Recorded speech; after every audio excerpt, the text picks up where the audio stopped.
Welcome everyone to our YouTube channel. आज के video में हम एक न्यू टॉपिक स्टार्ट करेंगे, solution of simultaneous equations by adjoint method. और इसका फर्स्ट प्रॉब्लम आपके सामने है। क्वेश्चन में लिखा है solve with the help of matrices the simultaneous equations. यहाँ पे तीन इक्वेशंस दिए हैं एक्स वाई जेड के फॉर्म में। ये हमें सॉल्व करके यहाँ पे हमें X Y Z find out करना है और ये हम एडजॉइंट मेथड यानी ही मैट्रिक्स इन्वर्शन मेथड से सॉल्व करेंगे।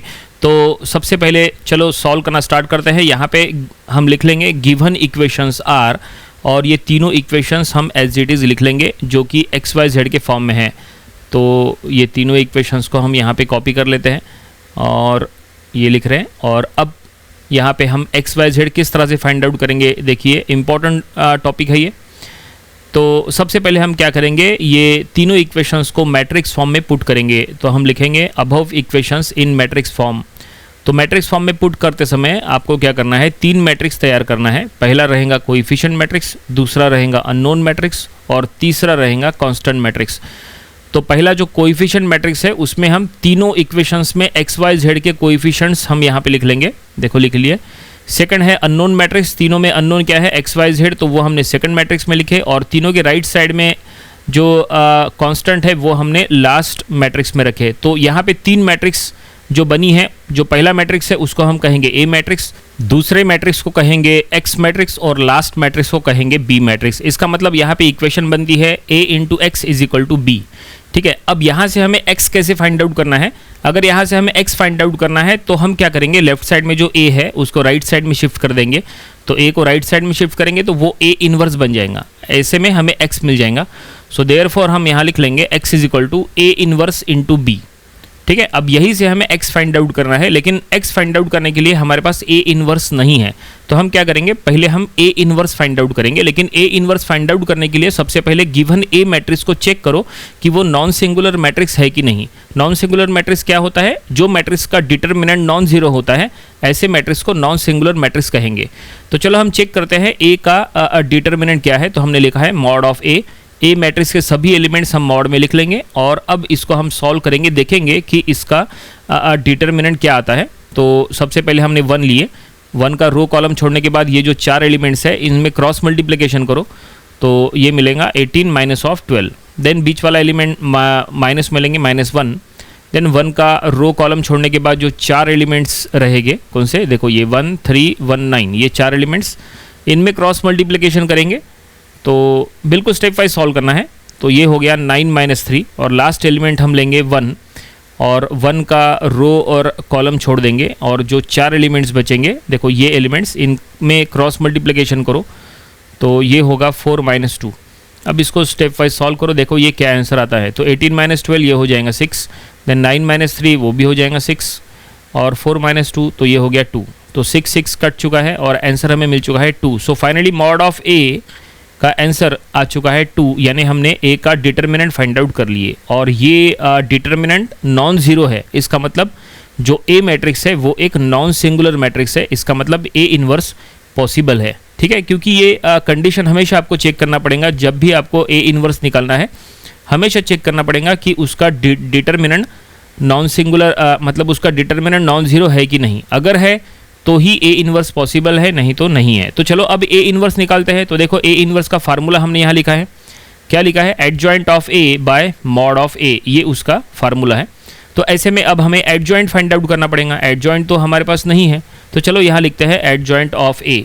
अब एडजॉइंट ऑफ ए आपको निकालना आता है क्या, अगर नहीं आता है तो कोई दिक्कत नहीं है। इसके पहले हमने already how to find adjoint of matrix, उसके ऊपर एक स्पेशल वीडियो बनाया है, वो वीडियो आप देख लीजिएगा, हमारे चैनल पे आपको उसका लिंक मिल जाएगा और वो वहाँ से आपको एडजॉइंट फाइंड आउट करना पूरी तरह से समझ में आएगा। उसके लिए आपको क्या करना है, देखो यहाँ लिख रहे हैं हमने adjoint of A is equal to cofactor matrix का ट्रांसपोज। हम क्या करेंगे, को फैक्टर मैट्रिक्स फाइंड आउट करेंगे और उसका ट्रांसपोज करेंगे तो हमें एडजॉइंट मिल जाएगा। चलो यहाँ पे देखते हैं कैसे ये फाइंड आउट करेंगे। तो हम यहाँ पे राइट साइड में थोड़ा सा रफ में आपको सॉल्व करके बता रहे कैसे हम को फैक्टर निकाल रहे, तो क्योंकि को फैक्टर सबसे इंपॉर्टेंट होते हैं।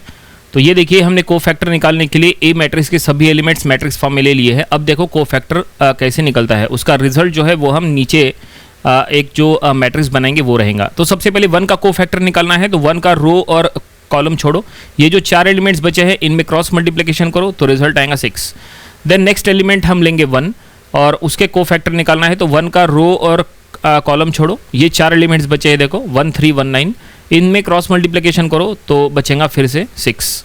नेक्स्ट जो है एलिमेंट 1 है, तो 1 का भी हमें कोफैक्टर निकालना है, तो 1 का रो और कॉलम छोड़ो और जो 4 एलिमेंट्स बचे हैं ये 1 2 1 4, इनमें क्रॉस मल्टीप्लिकेशन करो तो रिजल्ट आएगा 2।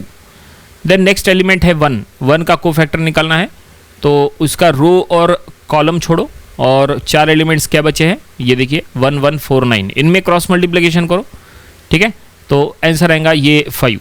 नेक्स्ट जो एलिमेंट है वो 2 है, उसका हमें कोफैक्टर निकालना है, तो 2 का रो और कॉलम छोड़ दो और जो 4 एलिमेंट्स बचे हैं क्या है ये देखिए 1 1 1 9, इनमें क्रॉस मल्टीप्लिकेशन करो तो आएगा 8। इस तरह से आपको हर एक एलिमेंट के कोफैक्टर निकालना है और यही सबसे इंपॉर्टेंट है। नंबर ऑफ स्टूडेंट से गलती जो है वो यहीं पे होती है, गलती नहीं होनी चाहिए, इसलिए आपको प्रैक्टिस करना है। और ये जो हम नीचे कोफैक्टर तैयार कर रहे हैं ये फाइनल नहीं है, मतलब इसमें थोड़ा सा और चेंज करना है, क्या चेंज करना है वो भी हम आपको अब बताएंगे, काफ़ी इंपॉर्टेंट रहेगा, ज़रा ध्यान देंगे, ठीक है। देखो ये 1 के कोफैक्टर निकाल रहे हैं, नेक्स्ट ये 4 एलिमेंट्स में हम क्रॉस मल्टीप्लिकेशन किए, आंसर आया 1। नेक्स्ट एलिमेंट है 4, इसके कोफैक्टर निकालना है, तो 4 के रो कॉलम छोड़ने के बाद जो 4 एलिमेंट्स है उसमें क्रॉस मल्टीप्लिकेशन किए तो 2 आया, और लास्ट 9 के लिए कोफैक्टर निकाल रहे हैं तो वो आया 1।